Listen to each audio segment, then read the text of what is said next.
Alright, ebusian for mamda mu na masi emfamba ye chena yisu. Medo bibiasi ediba ye chena yisu. Na masel say notification button emu hia me ye pa obetene ne on. Say the updates bebia onso nsa be den e be ka no ahwe. Na bibia aye kama. Say the news emu hwam na ye de bemu. E bentuma nyibre. Ni nkotie ensem kakra ekoso. President of Ghana, two-term President of Ghana, former Foreign Minister, former Attorney General, three-term Member of Parliament, consummate politician, fighter of human rights from the 70s all the way, son of the former President, and that's that. We have to add that. We are sorry, but we have to add that son of the former President. Anyway, and the son of the former Chief Justice as well. Just so we can be clear. Okay. Now, this is Nana Akuffo Addo, yeah, 82 years old. Now, I'm going to make a suggestion. It's my own suggestion. You don't have to accept it. Do you know why at 82 he looks like that? And if you listen to him talking, he will remind you of things, and that's the frightening part. If you think I'm lying, you can ask Abu Jinapo, the former Minister for Lands. You can ask him. When you're speaking to Akuffo Addo, he will remind you of things, not things of 70s or 2021. He will tell you that, oh no, Parliament passed it. He said, really? Oh, yes, Parliament passed it. It went through about the second reading is where we had problems, and then I called the Chairman Sabonsu, we had a discussion with it, and eventually Parliament passed it. Oh, yes, I wrote a letter to, he remembers everything. He remembers everything. The things that we are 50 years, we can't remember. 82, he will remind you of it. That's Nana Akuffo Addo. Now, I have been looking at the social media and looking at these free SHS issues that have come up over the last 1 week or so, and something struck me, and it's about an advice to politicians. You see, if you're a politician like a president, I believe that nature will reward you, nature will bless you if you are able to generate a policy that you don't benefit directly from. This free SHS policy, educating people he doesn't know, fighting with his party and with his cabinet, that I will take the Ghanaian people's money and educate the children. I don't know them. I don't know their parents. I don't know whether they are MPP or NDC. I'm educating children in Volta region. The other day I was talking to a politician. He said that this Akuffo Addo's policy of free SHS, it was wrong. And I said, why? He said, but you do a policy that is not going to generate any votes for you. And that's why we are where we are. I said, wait a minute, why do you say that? He said the children that he educated the free SHS in the Volta region and NDC places, did they turn out to vote for us? Is it not the same free SHS children who were making videos and saying that they won't vote for us? And why did he educate them? They should have let their parents pay, then they will see whether they can speak the English. A very angry MPP politician, you can understand his anger. But there's something about politics, one must always do fidelity to the earth. The earth that you stand on. As a politician with power, you must always do fidelity. If you have 10 policies, at least 4 of them must do justice to people who can never pay you back. Akuffo Addo's decision to take Ghana people's money in 2017 and pay school fees for children he doesn't know, children whose parents he doesn't know, children who may not grow up to vote for MPP, they vote for NDC. A lot of them voted for NDC. Free SHS can never be thought of as a political policy. If you do roads, they go and do roads in their places. Today, Ashanti region people are complaining. Akuffo Addo could have taken the money and done the Ashanti region stuff, because that's where his votes are going to come from. But he said it doesn't matter. Let us educate the people. Let us educate them. When Kwame Nkrumah did the free SHS policy, he did it only for the northern region, the northern parts of Ghana. Since then, in the 60s, the northern votes have always gone to the UP, the CPP people, and those who have inherited the CPP like the NDC. They have always won the northern votes, and the northern votes always went to Nkrumah because of the policy of education. By the time Akuffo Addo became president, the country was divided into strongholds here and there. He didn't say that I'm going to do the policy for Ashanti region and Eastern region because they will vote for me. In any case, when he was trying to be president in 2008, he won 2 regions, Ashanti and Eastern, and he won the election, except that he didn't meet the threshold. He could have said that, oh, Ashanti and Eastern, I will never forget them. So when I become president, Ashanti and Eastern, I'll give you free SHS. He could have said that. What would you do about it? You can only make it a political question and vote against him if you're in another region. But he didn't say that. He built laboratories for children in the Volta region. How many votes does MPP get from the Volta region? It doesn't mean Volta region should change the way they vote. Fair enough, they can continue voting how they vote. But because Akuffo Addo did that, my suspicion is that nature has endowed him with this kind of look at 82. And eventually, and I keep saying that, I'll never stop, eventually, posterity will come round and mark him 10 over 10. Eventually. As for hardship, when it comes, we all get angry. Me, I was very, very angry those days when they tell me that Akuffo Addo is looking for us, so his prices have gone up, but I'll still go because I love him. But many people were angry with him. You heard him speak recently. He said that one of his biggest regrets is the debt exchange program, where people's savings had to be postponed. The revenue from people's savings coming to them had to be postponed. Akuffo Addo said so. He said so. Recently, he said so. So, leadership is difficult. It's not simple. He didn't want to take that. This is a man who is taking the state's money to pay people's school fees that he doesn't know them. How would he knowingly take money from people? He won't do that. Nobody will do that. But it's a difficult situation that arises with leadership. And it is because of these things that we say that eventually posterity will judge him well. Look at how he looks like at 82.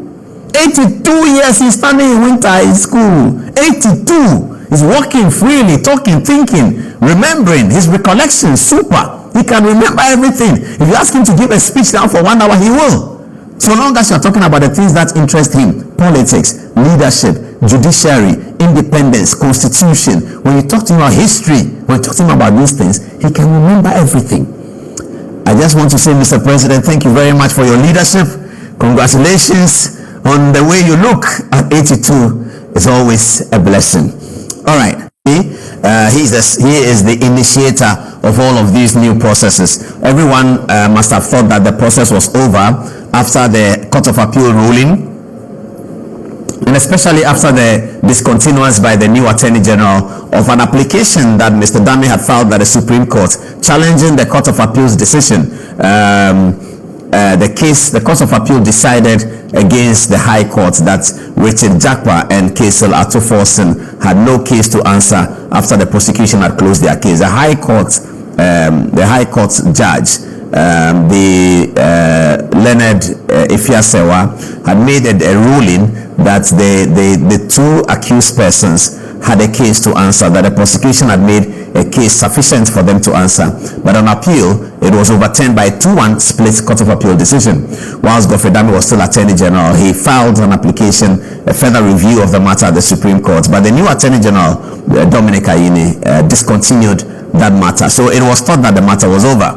During the pendency of the trial, Mr. Jakpa came up with allegations that Godfrey Dame had tried to influence the case, and that Godfrey Dame had met him in the house of his cousin, the Leonard Supreme Court Judge, Justice Yoni Kulendi, and that some conversations had ensued. Subsequent to that, he had phone conversations with Godfrey Dame, which he had recorded and submitted to the court as evidence of the fact that Godfrey Dame had tried to interfere, and they were using that to find a mistrial in the process. The court of High Court, the trial court, looked at it in great detail and made a determination, ignored it, and continued with the hearing. So it would appear that matters were dead. However, just last week or so, Mr. Jakpa petitioned the CID headquarters. CID is led by COP Lydia Donko. She is the CID boss, and that's why her photograph is here. Now, she was petitioned by Richard Jakpa to reopen that part of the matter. Mr. Jakpa is alleging that Godfrey Dame had interfered, so the same things he told the High Court, about which the High Court gave a ruling. Now, subsequent to Mr. Jakpa's petition, another person, Daniel Mafo Oforiata, also petitioned COP Lydia Donko, indicating that he was petitioning against Justice Yoni Kulendi.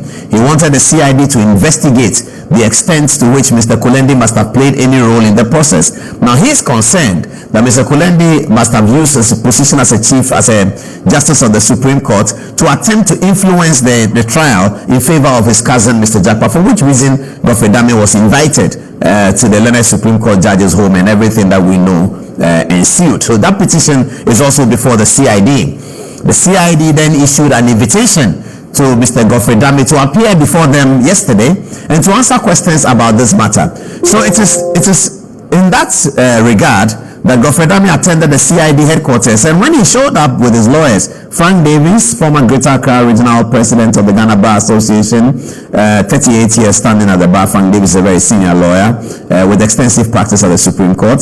Diana Sunaba Dapa, who is Deputy Attorney General to Godfrey Dame, and also the Honorable Tuai Ebua, who is former President of the Bro-Ahafo Regional Bar Association, but also Deputy President, Deputy Attorney General under Godfrey Dame. They all showed up, but to their pleasant surprise, they found an overwhelming number of lawyers, especially most of them young lawyers, most of them 10 years and below at the bar, showed up in grand support for Godfrey Dame, and they were very outraged about the petition that Mr. Jakpa had put out. And so they all showed up at the CID office. Maybe we can look at the video of Godfrey Dame's arrival again, and then we can go to the photograph. So when Mr. Dame was told that 70 lawyers had showed up for him, and he saw them at the CID headquarters, he began to engage with his friends that, look, all of these 70 lawyers, when we have finished the interview, I cannot let them go. Maybe we should sit somewhere and have lunch, and let me express my gratitude to them.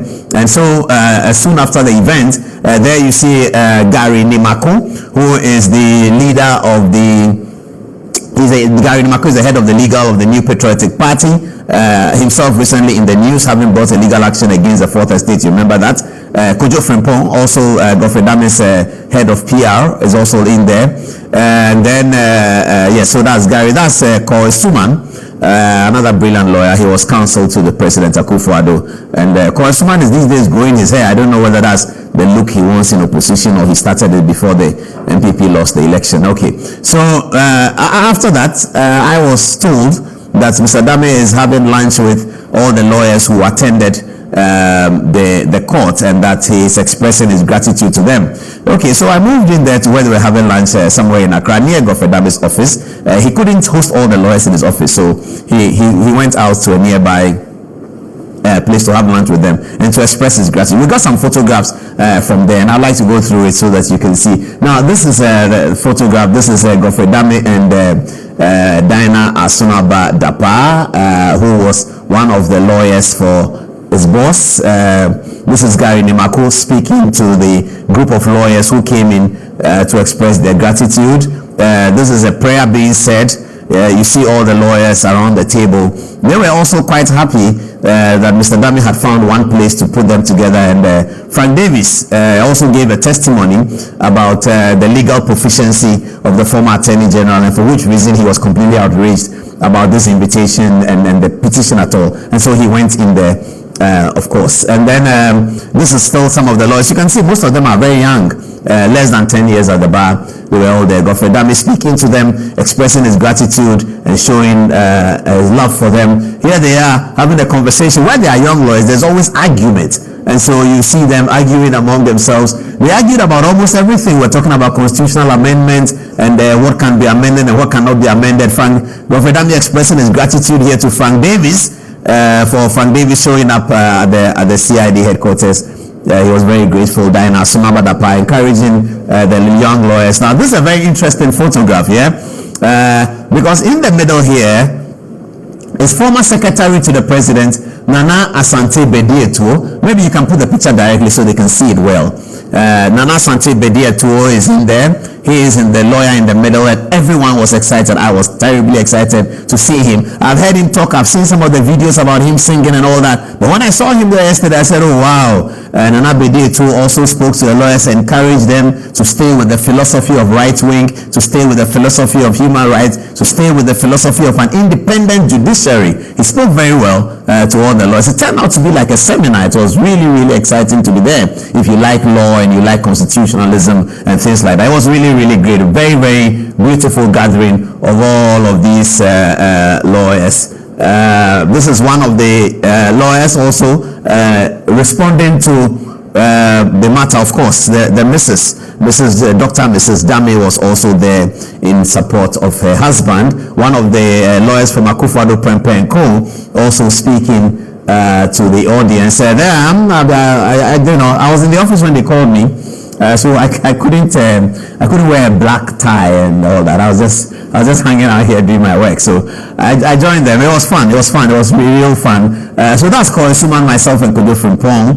We had a great time, didn't we? That's Nana Santebede too in a closer shot as he was speaking to the lawyers over there. Tia Yeboah also encouraged them and sincerely thanked them. One of the young lawyers again responding to it. Frank Davis also spoke to them about their career, how they can build credibility for themselves as lawyers, etc., etc. And Suman also gave them some tips about working in the office of the president, how they wanted to ask him questions about, so when you are working for the president and something happens, a letter comes, what do you do? And Suman was right there to give them all the information that they needed. This is another important photograph. Gary Nimako also spoke to them.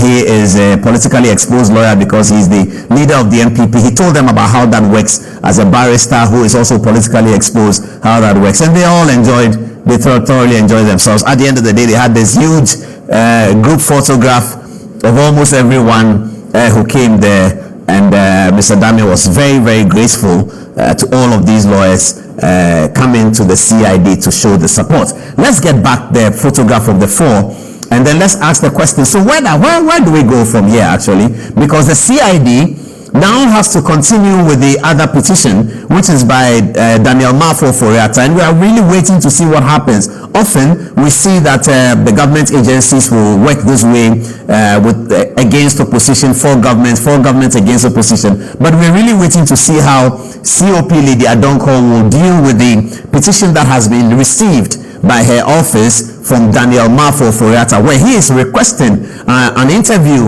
of the learned Supreme Court judge and determine the extent of his role in the matter. We are waiting to see what happens. We know that Mr. Dami has been interviewed, and he gave them answers to the questions that they asked, and then we are waiting to see if there will be a public call or if there will be a call for Justice Kulendi to also attend. We are not so sure whether Mr. Jakpa was there. From the testimony that Mr. Dami's lawyers gave to the media, Mr. Jakpa was not there.